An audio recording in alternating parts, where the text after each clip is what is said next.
এবার আসো আমরা প্রথম শিখব ফ্রিডেল ক্রাফট অ্যালকাইলেশন। তো দেখো এই যে অ্যালকাইলেশন, এখান থেকে কিন্তু এই বিক্রিয়াটা বোঝা যাবে, তোমরা বুঝতে পারবা। যদি বেনজিনের সাথে, খেয়াল রাখবা, যদি বেনজিনের সাথে একটা অ্যালকাইল হ্যালাইড বিক্রিয়া করে, অ্যালকাইল হ্যালাইড, ধরো অ্যালকাইল রেশিও আমরা দিতে পারি কি, ধরো CH3, ধরো একটা হ্যালোজেন হিসেবে ক্লোরিন দিলাম, একটা অ্যালকাইল গ্রুপ দিলাম মিথাইল, আর হ্যালোজেন হিসেবে ক্লোরিন দিলাম। এখন দেখো ঘটনাটা কি ঘটবে, ঘটনাটা ঘটবে হলো যে আমরা জানি যে এইখানে অবশ্যই একটা হাইড্রোজেন আছে, কারণ সব জায়গায় একটা করে হাইড্রোজেন আছে। যদি আমরা বেনজিনের ঘটনাটা দেখি, বেনজিনের চেহারা কিন্তু এরকম C C C C C C, আর এখানে আমরা জানি এইভাবে, এখানে একটা দ্বিবন্ধন, এখানে একক দ্বিবন্ধন, এখানে দ্বিবন্ধন, আর প্রত্যেকটা জায়গায় একটা করে কি আছে বলতো, হাইড্রোজেন আছে।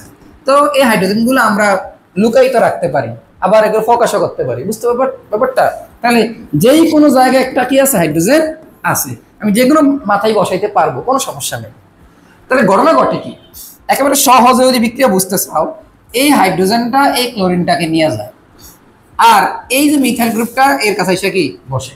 তাহলে আলটিমেটলি হয় কি, এসব সিএল চলে যায়, হয়ে যায় HCl প্লাস, আর এই দেখো বেনজিনের মাথায় কে চলে আসলো, CH3 চলে আসলো। তাহলে এটার নাম হলো টলুইন, এটার নাম হলো তো টলুইন। এইখানে প্রভাবক লাগা হইলো অনাদ্র অ্যালুমিনিয়াম ট্রাইক্লোরাইড। অনাদ্র অ্যালুমিনিয়াম ট্রাইক্লোরাইড প্রভাবক উপস্থিতিতে বেনজিনের সাথে অ্যালকাইল হ্যালাইডের বিক্রিয়া, এই যে আমরা অ্যালকাইল বেনজিন পাইলাম, আমরা এটা মিথাইল বেনজিন বা টলুইন পাইলাম, এটা কি বিক্রিয়া বলতো, ফ্রিডেল ক্রাফট অ্যালকাইলেশন বিক্রিয়া। এবার আমরা শিখবো বিক্রিয়ার কৌশল। দেখো কৌশলের প্রথম ধাপ, কৌশল। সব কৌশলের ভিতরে আমরা প্রভাবকটাকে আর এই যে সাধারণ বিক্রিয়কটাকে নিব, বেনজিন ছাড়াটাকে, বুঝতে পারছো, ফার্স্ট ধাপে। তাহলে কে হলো আমাদের CH3Cl প্লাস আর অ্যালুমিনিয়াম ট্রাইক্লোরাইড।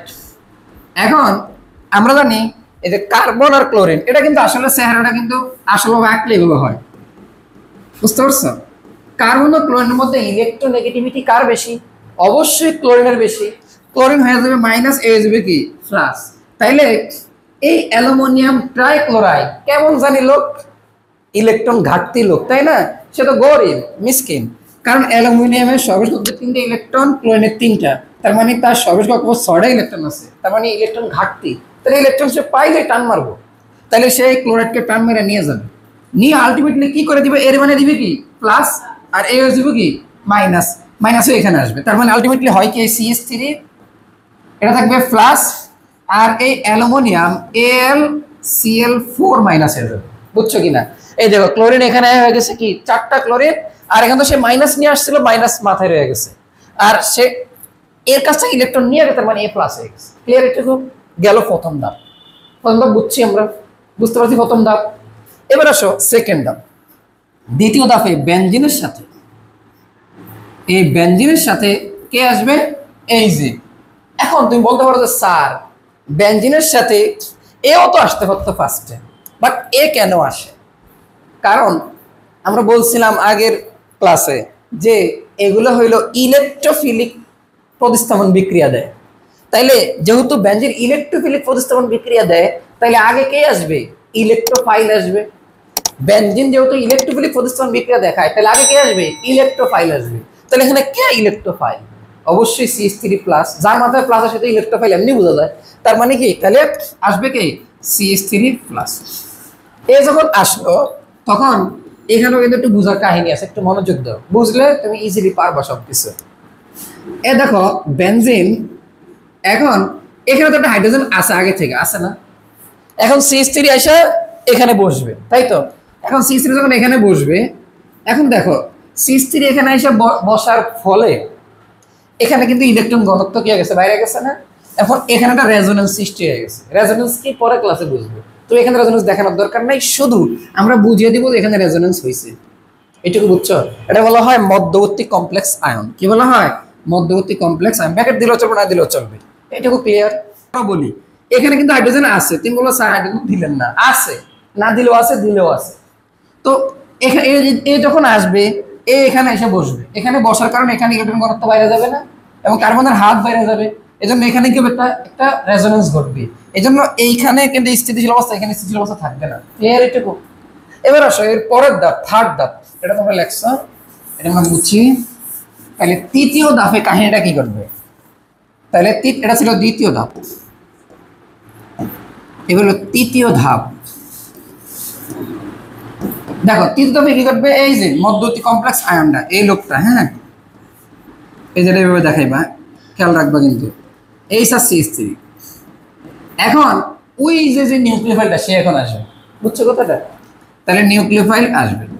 আমি কালকে কৌশল শিখাইছিলাম, যে ইলেকট্রোলিক বিক্রিয়ার কৌশল, এগুলোর কৌশলগুলো শিখাইছিলাম। তাহলে কৌশল হতে প্রথমে ইলেকট্রোফাইল যুক্ত হয়, পরে এসে কি হয়, মধ্যবর্তী কমপ্লেক্স সৃষ্টি হয়, পরে এসে নিউক্লিওফাইল যুক্ত হয়। ঠিক আছে, দেখলে বুঝবা আগের ভিডিওগুলো।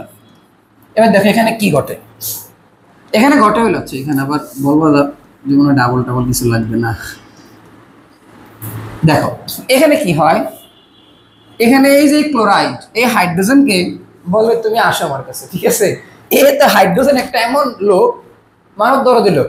হাইড্রোজেন H+ আকারে সে চলে যায়, আর এখানে ইলেকট্রনটা রাখা যায়, বুঝতে পারছো কথা? আর সে H+ আকারে কার কাছে চলে আসে, ক্লোরিনের কাছে, Cl- এর কাছে। তখন সে হয় কি HCl প্লাস। আর দেখো এই যে CH3টা ঠিকঠাক জায়গা মতো থাকে যায়।